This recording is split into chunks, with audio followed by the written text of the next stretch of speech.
सुनिए।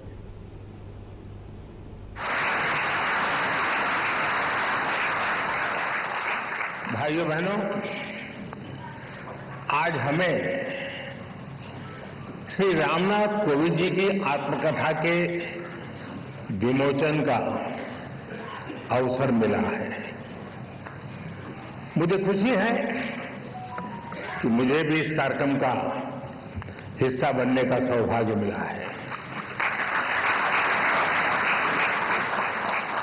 कोविंद जी से मेरा बहुत लंबा परिचय रहा है। उन्हें करीब से जानने का भी अवसर मिला है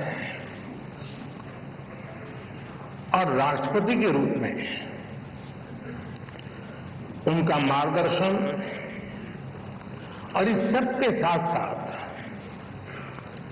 उनका मेरे प्रति विशेष स्नेह, उनकी आत्मीयता, ये मेरी बहुत बड़ी पूंजी रही है।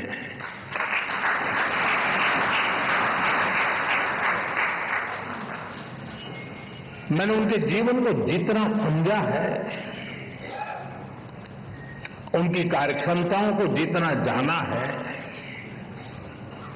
मैं पूरे विश्वास से कह सकता हूं कि श्री रामनाथ कोविंद जी की ऑटोबायोग्राफी अपने आप में भारतीय लोकतंत्र और भारतीय समाज के लिए एक धरोहर बनेगी।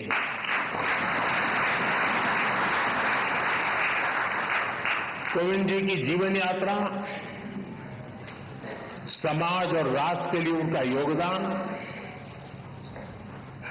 ऐसा कितना कुछ है जिसके बारे में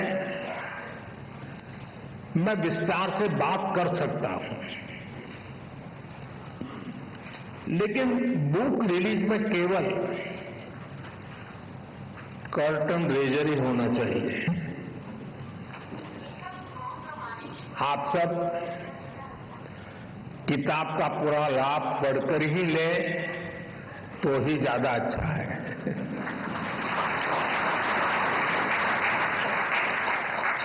साथियों, कोविंद जी की जीवन यात्रा को आप उनके शब्दों में जाने, उनकी लेखनी को, उनके अनुभवों को देश की नई पीढ़ी पढ़े, इससे हर किसी को काफी कुछ सीखने को मिलेगा। मैं रामनाथ कोविंद जी को इस आत्मकथा के लिए बहुत बहुत बधाई देता हूं।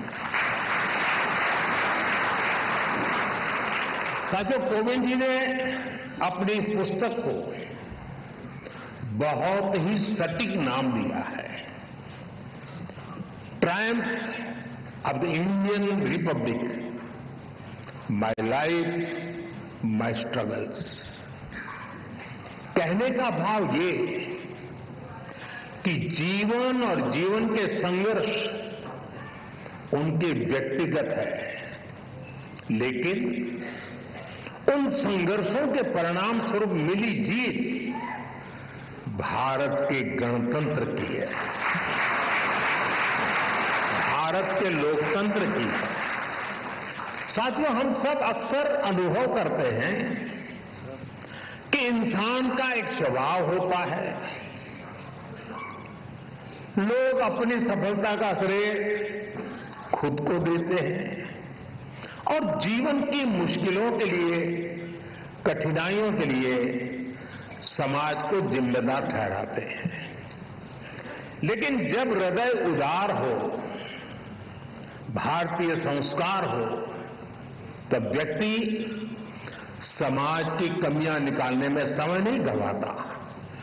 वो उसके सकारात्मक पक्ष पर फोकस करता है। वो अपनी सफलता में समाज को बराबर का भागीदार मानता है। कोविंद जी की आत्मकथा और उसका शीर्षक इसके उदाहरण है। आप उनका जीवन देखिए। एक बेहद सामान्य परिवार में, कानपुर देहात में उनका जन्म हुआ। कोविंद जी ने अभी भी कुछ वर्णन किया और अपनी किताब में भी लिखा है कैसे गर्मी के मौसम में एक दिन उनके घर में आग लग गई। उनकी मां अपनी चिंता छोड़कर घर की चीजों को बचा रही थी। आखिर एक सामान्य परिवार में मां के लिए एक एक चीज बच्चों के पालन पोषण का जरिया होती है। उसी कोशिश में आग में फंसकर उनकी माता जी की मृत्यु हो गई।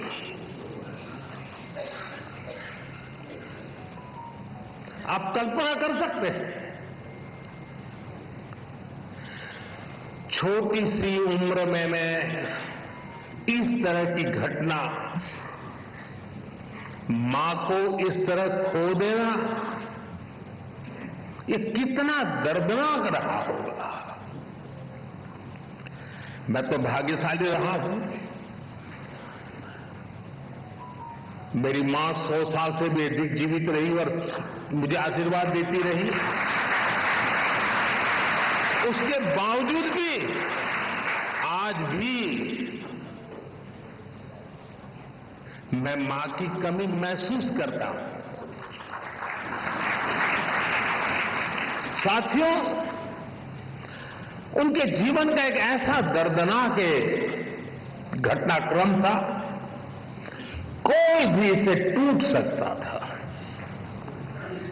लेकिन कोविंद जी को उन मुश्किलों ने मजबूत किया। पड़ोस की एक माताजी ने उनके पालन पोषण में मदद की।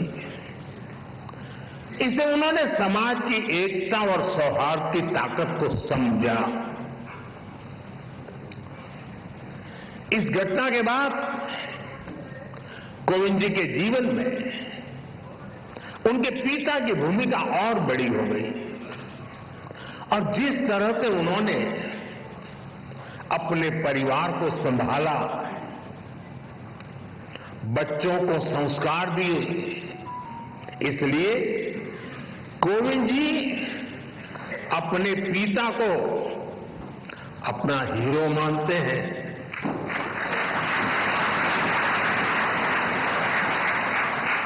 साथियों, बचपन के इन संघर्षों के बीच कोविंद जी ने शिक्षा को अपने सामर्थ्य को बढ़ाने का मार्ग बनाया। उन्होंने मेहनत की, उन्होंने संसाधनों की कमी को कमजोर नहीं बनने दिया और एक ऐसे मुकाम तक पहुंचे जिसकी कल्पना भी तब लोगों ने नहीं की होगी। वो भारत जैसे विशाल देश के राष्ट्रपति बने। साथियों, इतने बड़े पद पर पहुंचने के बाद भी कोविंद जी का विनम्र व्यक्तित्व, उनकी सादगी ऐसे ही कायम रही। मुझे याद है प्रधानमंत्री के तौर पर मैं राष्ट्रपति भवन में उनसे मिलने जाता था। प्रोटोकॉल के हिसाब से जो बातें नहीं हो सकती हैं, वो बातें वो करते थे। वो प्रधानमंत्री को छोड़ने के लिए गाड़ी के दरवाजे तक आते थे।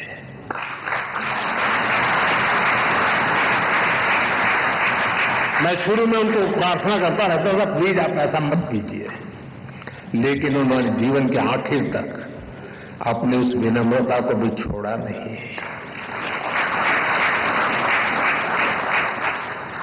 राष्ट्रपति बनने के बाद जब अपने गांव परौंठ गए तो उन्होंने वहां अपने गुरुओं के पैर छूकर उन्हें प्रणाम किया। गांव की मिट्टी को नमन करके उन्होंने गांव के सामान्य लोगों का धन्यवाद किया। पूरे देश ने वो भावुक दृश्य देखा था। उनके इस आचरण ने दुनिया के सामने भारत के संस्कारों की ऐसी तस्वीर सामने रखी जिस पर हर भारतवासी गर्व करता है। साथियों, गुलामी के सैकड़ों साल में हमारे देश ने आर्थिक और सामाजिक रूप से बहुत कुछ खोया था। हमारे पूर्वजों ने सदियों तक संघर्ष किया। महात्मा गांधी, बाबा साहब आंबेडकर, ज्योतिबा फुले, सावित्रीबाई फुले, ऐसी कितनी ही महान विभूतियों ने भारत के नवनिर्माण का सपना देखा था। एक ऐसा भारत जहां गरीब से गरीब, वंचित से वंचित को शिखर तक पहुंचने का अवसर मिल सके। कोविंद जी जैसे व्यक्तित्वों ने अपने श्रम और काबिलियत से केवल खुद का जीवन ही बदला इतना नहीं है, उन्होंने सदियों के उन स्वप्नों को, उस विजन को भी साकार करने में अपनी अहम भूमिका निभाई है। और इस दिशा में हम सबके प्रयास अभी भी जारी है। हमें भविष्य में कोविंद जी जैसे अनेकों युवा चाहिए। प्रधानमंत्री नरेंद्र मोदी को सुन रहे थे आप। चलिए खबरों में आगे बढ़ेंगे, जहां नीट